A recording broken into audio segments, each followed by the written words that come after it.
Hello friends, कैसे हैं आप लोग। आशा करते हैं कि आप लोग अच्छे होंगे, स्वस्थ होंगे और आप लोगों की तैयारी बेहतर चल रही होगी।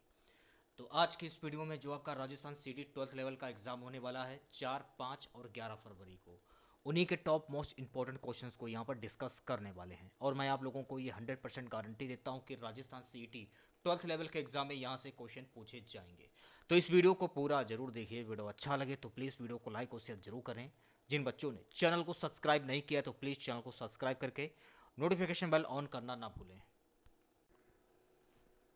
तो चलिए स्टार्ट करते हैं आज का वीडियो। आज के सेशन में पहला क्वेश्चन, कुमारी कन्या का मंदिर ये कहाँ पर स्थित है? तो कुमारी कन्या का मंदिर सिरोही में स्थित है। अगला क्वेश्चन, राजस्थान में मीरा फेस्टिवल कहाँ आयोजित होता है? तो राजस्थान में मीरा फेस्टिवल चित्तौड़गढ़ में आयोजित होता है। महत्वपूर्ण फैक्ट जान लीजिए, हर साल मीरा स्मृति संस्थान द्वारा चित्तौड़गढ़ जिले के अधिकारियों के साथ शरद पूर्णिमा पर मीरा महोत्सव का आयोजन किया जाता है। सो अगला क्वेश्चन देखेगा, तराइन के प्रथम युद्ध में किसकी विजय हुई थी? तराइन के प्रथम युद्ध में पृथ्वीराज चौहान की विजय हुई थी। महत्वपूर्ण फैक्ट जान लीजिए, अगर पेपर में ये पूछा जाए कि तराइन का जो युद्ध हुआ था ये कहाँ पर ये युद्ध लड़े गए थे, तो तराइन के सभी युद्ध जो हैं ये सरहिंद भटिंडा में लड़े गए थे, जो कि वर्तमान पंजाब में है। अगर हम बात करें तराइन के युद्ध की, तो देखिए तराइन का प्रथम युद्ध 1191 में हुआ था, द्वितीय युद्ध 1192 में लड़ा गया था। सबसे पहले हम बात करेंगे तराइन युद्ध की, प्रथम युद्ध की। तो देखिए तराइन का जो प्रथम युद्ध हुआ था राजपूत शासक पृथ्वीराज चौहान और मोहम्मद गौरी के बीच में हुआ था, जिसमें गौरी बुरी तरह पराजित हुआ था। तराइन का द्वितीय युद्ध मोहम्मद गौरी ने पृथ्वीराज चौहान को परास्त कर दिया था। ये युद्ध 1192 ईस्वी में लड़ा गया था। सुगाज अगला क्वेश्चन देखेगा, एशिया की सबसे बड़ी ऊन मंडी कहां पर स्थित है? तो एशिया की सबसे बड़ी ऊन मंडी बीकानेर में स्थित है। महत्वपूर्ण फैक्ट जान लीजिए, देखिए बीकानेर को एशिया का सबसे बड़ा ऊन बाजार कहा जाता है। सभी ऊन उत्पादक राज्यों से कालीन ग्रेड कच्चा ऊन बीकानेर मंडी में बेचा जाता है। यह भी फैक्ट आपको ध्यान में रखना है। विशेष रूप से हथकरघा और खादी क्षेत्र में बड़ी संख्या में कालीन सूत कताई इकाइयां और अधिकांश कालीन ग्रेड यार्न का उत्पादक बीकानेर में किया जाता है। अगला क्वेश्चन देखेगा, अगला क्वेश्चन गाइस कि बिजोलिया किसान आंदोलन में किस जाति के किसान सर्वाधिक थे? तो बिजोलिया किसान आंदोलन में धाकड़ जाति के लोग सर्वाधिक थे। महत्वपूर्ण फैक्ट जान लीजिए, आंदोलन के चरण, बिजोलिया ठिकाने में अधिकतर धाकड़ जाति के लोग थे। 1897 में गिरधारीपुरा नामक गांव में गंगाराम धाकड़ के पिता की मृत्यु भोज के अवसर पर किसानों ने एक सभा रखी, जिसमें कर बढ़ोतरी की शिकायत मेवाड़ के महाराजा से करने का प्रस्ताव रखा गया। अगला क्वेश्चन, राजस्थान में सर्वाधिक लिंगानुपात किस जिले का है? तो राजस्थान में सर्वाधिक लिंगानुपात डूंगरपुर जिले का है। महत्वपूर्ण फैक्ट जान लीजिए, राजस्थान में सबसे अधिक लिंगानुपात वाला जिला डूंगरपुर 994 है।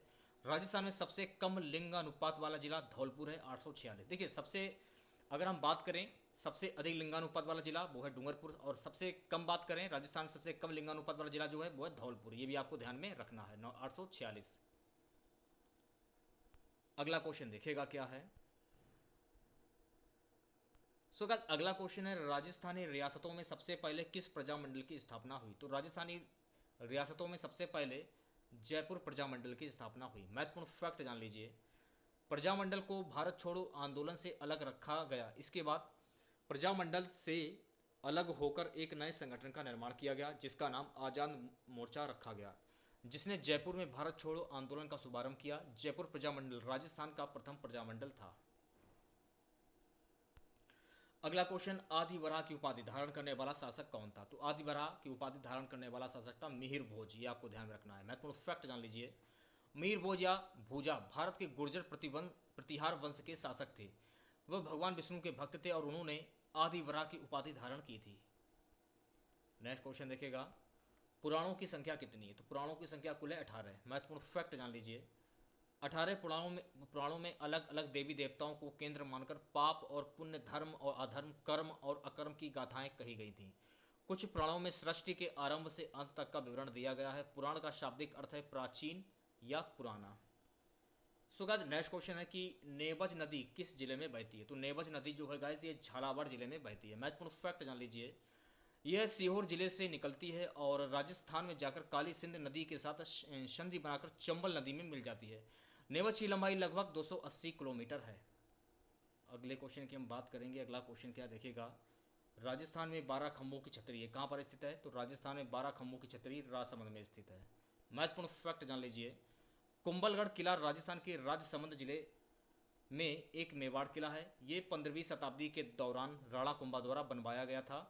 इसे राजस्थान के समूह हिल्स फोर्ट्स के तहत एक यूनेस्को विश्व विरासत स्थल घोषित किया गया था।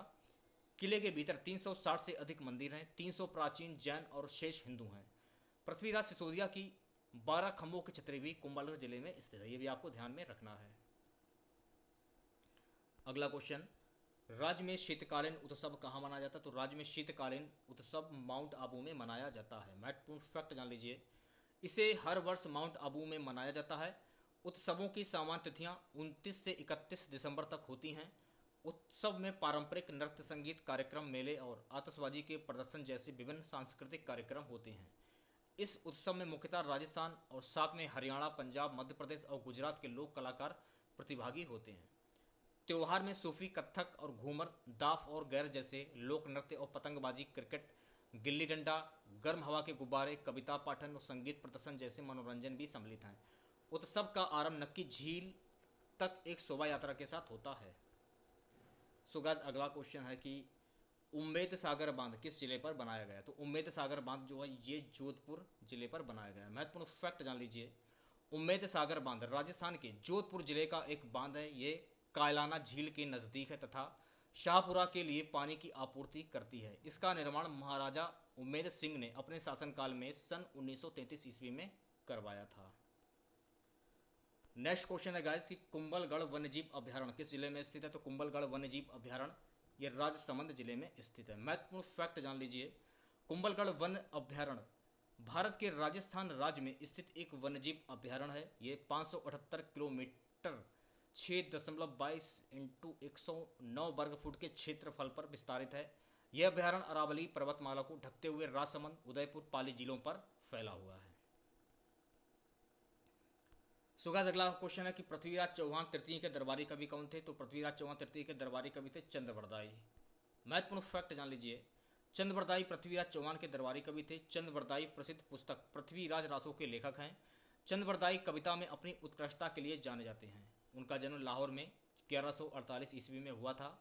उन्होंने भाषा, साहित्य, व्याकरण, पौराणिक कथाओं और ज्योतिष आदि का अपार ज्ञान प्राप्त किया। इन्हें रासो को हिंदी का प्रथम महाकाव्य भी माना जाता है। नेक्स्ट क्वेश्चन देखेगा, रंग महल सभ्यता कहाँ स्थित है? तो रंग महल सभ्यता हनुमानगढ़ जिले में स्थित है। अगला क्वेश्चन, अलवर क्षेत्र में कौन सा वाद्य यंत्र प्रसिद्ध है? तो अलवर क्षेत्र में भपंग यंत्र जो है वाद्य यंत्र वो प्रसिद्ध है। महत्वपूर्ण फैक्ट जान लीजिए, भपंग मुख्य रूप से अलवर क्षेत्र के जोगियों द्वारा बजाया जाता है। भपंग एक दुर्लभ एकल तार वाला ताल वाद्य यंत्र है जिसे प्यार से ट्रैकिंग ड्रम के रूप में जाना जाता है।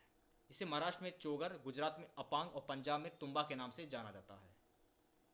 अगला क्वेश्चन, गोहिल वंश का पहला शासक कौन था? तो गोहिल वंश का पहला शासक बप्पा रावल थे। महत्वपूर्ण फैक्ट जान लीजिए, बप्पा रावल गोहिल वंश के संस्थापक के रूप में जाने जाते हैं। मूल रूप से उनका जन्म गुजरात के आनंद नगर में हुआ था, लेकिन 565 ईस्वी में उन्होंने नागदा उदयपुर में एक स्वतंत्र शहर की स्थापना की। इसी कारण उन्हें गोहिलों का नागदा आर शाखा के रूप में भी जाना जाता है। अगला क्वेश्चन, रेगिस्तान का जहाज किसे कहा जाता है? तो रेगिस्तान का जहाज ऊंट को कहा जाता है। महत्वपूर्ण फैक्ट जान लीजिए, वास्तव में ऊंट अपने डील डौल की खूबियों की बदौलत ऐसे वातावरण को आसानी से सह लेते हैं और वहाँ के जनजीवन के मुख्य ट्रांसपोर्ट भी हैं। वे पानी के जहाज की तरह रेतीले सैलाब और टीलों पर आसानी से चल सकते हैं और अपनी पीठ पर सवारी के साथ साथ सामान भी ले जाते हैं। यही कारण है कि उन्हें रेगिस्तान का जहाज भी कहा जाता है। अगला क्वेश्चन, जूनागढ़ किले का निर्माण किस शासक ने करवाया? तो जूनागढ़ किले का जो निर्माण है ये राय सिंह ने करवाया था। महत्वपूर्ण फैक्ट जान लीजिए, जूनागढ़ दुर्ग राजस्थान के बीकानेर में स्थित है। ये एक धावन दुर्ग है जिसके चारों ओर खाई है। इसे महाराजा राय सिंह ने बनवाया था। चंपानेर की संधि कब हुई थी? परीक्षा की दृष्टि से काफी इंपॉर्टेंट क्वेश्चन। चंपानेर की संधि 1456 ईस्वी में हुई थी। महत्वपूर्ण फैक्ट जान लीजिए, चंपानेर की संधि राजपुताने की यह ऐतिहासिक संधि सन 1456 में हुई थी।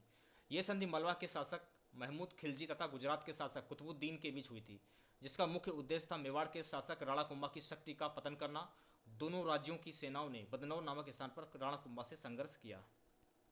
आउवा का युद्ध कब हुआ था? काफी इंपॉर्टेंट क्वेश्चन है ये। तो आउवा का युद्ध 1857 ईस्वी में हुआ था। महत्वपूर्ण फैक्ट जान लीजिए, ऐतिहासिक तथ्यों के अनुसार 18 सितंबर 1957 को आउवा में क्रांतिकारियों और ब्रिटिश फौज के बीच जोरदार युद्ध हुआ। अजमेर से गवर्नर जनरल के एजेंट ब्रिगेडियर जनरल लॉरेंस और जोधपुर से political agent captain mock Manson सैन्य बल के साथ आउवा पहुंचे। मयूर बेड़ी का कारखाना कहाँ स्थित है? तो मयूर बेड़ी का कारखाना टोंक में स्थित है, ये आपको ध्यान में रखना है। अगला क्वेश्चन देखिएगा, कौन सा मेला वर्ष में 2 बार आयोजित होता है? जीण माता का जो मेला है ये वर्ष में 2 बार आयोजित होता है। महत्वपूर्ण फैक्ट जान लीजिए, जीण माता राजस्थान के सीकर जिले का एक गांव है। जीण माता के मुख्य अनुयायी अहीर, यादव, राजपूत और अग्रवाल हैं। सीकर में वर्ष में 2 बार एक रंगीन उत्सव मनाया जाता है। ये अरावली पहाड़ियों में स्थित है। ये जीण माताओं को समर्पित है। इसका निर्माण 1200 वर्ष ईस्वी पहले हुआ था। नेक्स्ट क्वेश्चन देखिएगा, मामा भांजे का मंदिर कहाँ स्थित? तो मामा भांजे का मंदिर बारां में स्थित है। महत्वपूर्ण फैक्ट जान लीजिए, श्री मल्लीनाथ नेमिनाथ मामा भांजा दिगंबर जैन मंदिर राजस्थान के बारां जिले में स्थित है। तो आज के इस वीडियो में बस इतना ही। आशा करते हैं कि आज का वीडियो आप लोगों को पसंद आया होगा। वीडियो अच्छा लगे तो प्लीज़ वीडियो को लाइक और शेयर जरूर करें। जिन बच्चों ने चैनल को सब्सक्राइब नहीं किया तो सभी बच्चों से अनुरोध है, प्लीज़ चैनल को सब्सक्राइब करके नोटिफिकेशन बेल ऑन करना ना भूलें। तो मिलते हैं नेक्स्ट वीडियो के साथ। जय हिंद, जय भारत।